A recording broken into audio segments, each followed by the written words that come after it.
Well, good morning. This is a place called Whitewater Falls. I found it while I was looking for a background to use in one of my podcasts, and I was thinking about my dad at the time, and I was going to talk about losing my dad, which I will someday. But today, when I'm sitting here, or this morning when I'm sitting here looking at this scene, it's just so beautiful to see the cascading waters and to realize that, I was standing there taking this picture and numerous other pictures, but this one, in particular stands out because of the moving water. And, it just kind of brings you back to it. Now, it doesn't have the sound.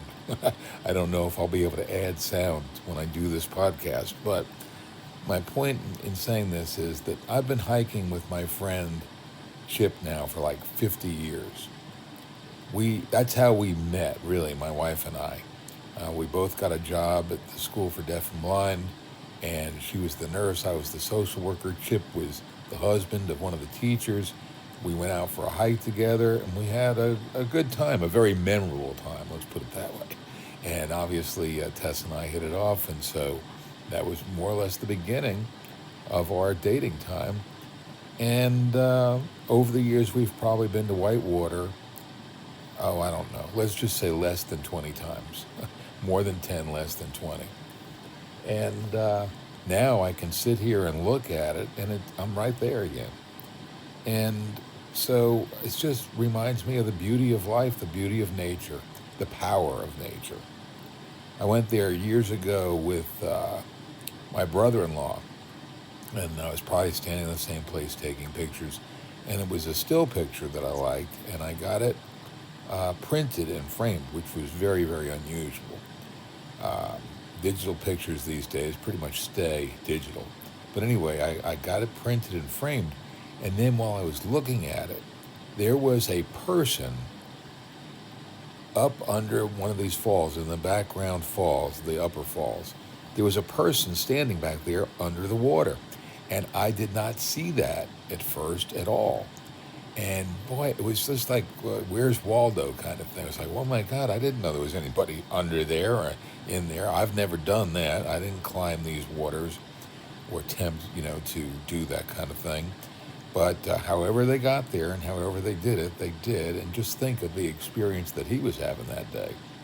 So it's just a pretty miraculous thing.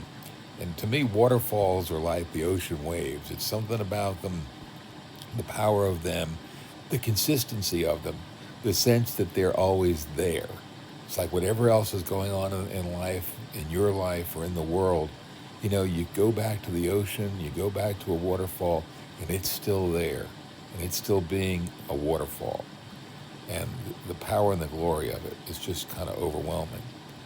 There are other occasions that I went there with the whole family. I think that's the last time we were there, was kind of with Tessa's brother and his wife, and then our kids, Sam and Lauren and the kids.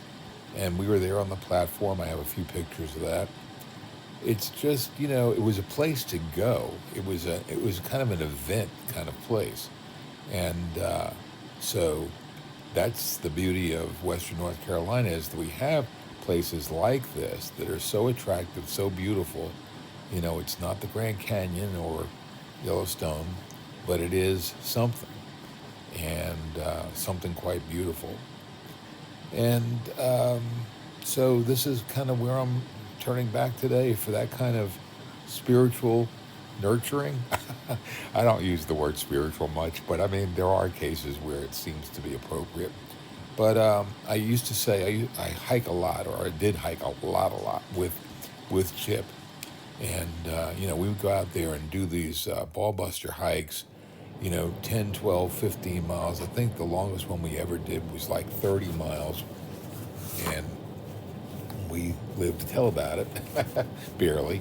But, he has this big thing about going out and back. He wants to go out and then back, because he says, you see different things, or you see the same things in a different way on that reverse trip. And so, and I hear them, so in other words, we don't go with two cars and park in two places. We just park, go, hike, and, come back. Well, we had done Whitewater Falls a couple of times, and, it was magnificent then. And when you're hiking it, you're not necessarily standing there looking at it like this. You're kind of down below and getting a different perspective of it from the hiking trails. And so, my point in saying this is that all the years that we've gone hiking, from the day that we first met, my wife and met his wife, and we became friends, he and I are kind of the only two out of that group of about 6 or 8 people that have stuck it out over all these years. And still hiking like madmen, and he has literally taken off or taken over in terms of the grueling hike department. All the hikes that I did with him, I recorded on Ride with GPS or on a GPS device. That's my diary. My thoughts were, someday, if and when I can't hike, I can always go back and look at those pictures. Well, I'm kind of at that day a little bit. I mean, you never think it's going to happen in a way, but I'm not the hiker I was, and certain medical conditions popped up and age popped up, and next thing you know, hiking 10 or 12 miles seems like almost impossible. He's still doing it, and more power to him. And I may or may not get back to it, that level. But I do, 3 to 4 to 5 miles, and, that's enough for me right now.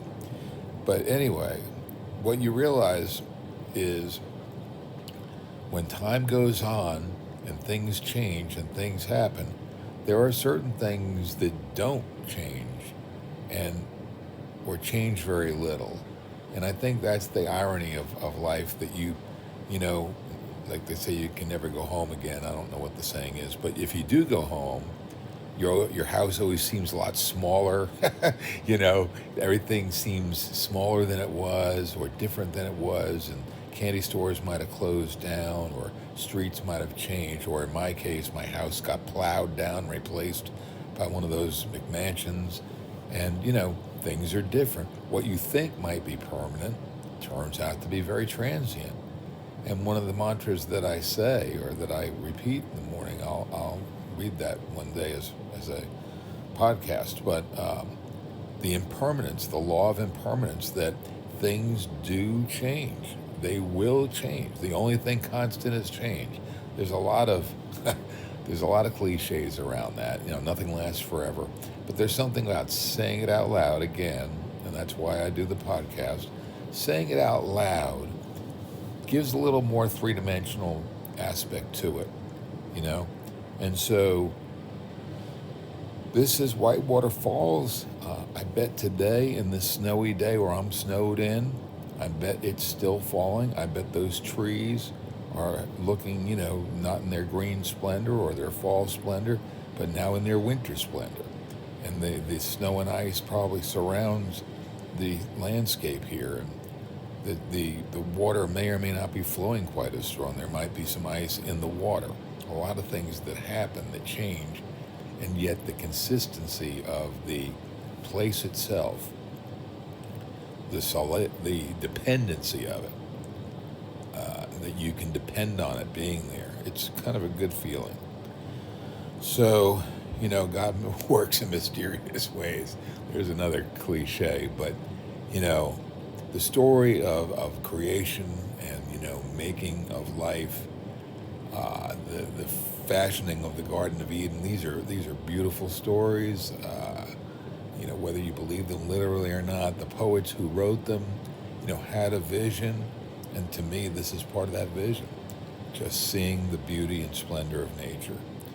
So those are my thoughts this morning. I'm probably going to get up eventually and probably jump on my trampoline, since I'll probably take a little walk, but not a big one.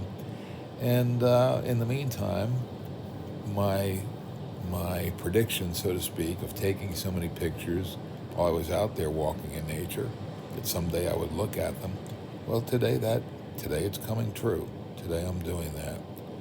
So again, I always feel like I have to end on an upbeat or some sort of advice or something. But if you're out there,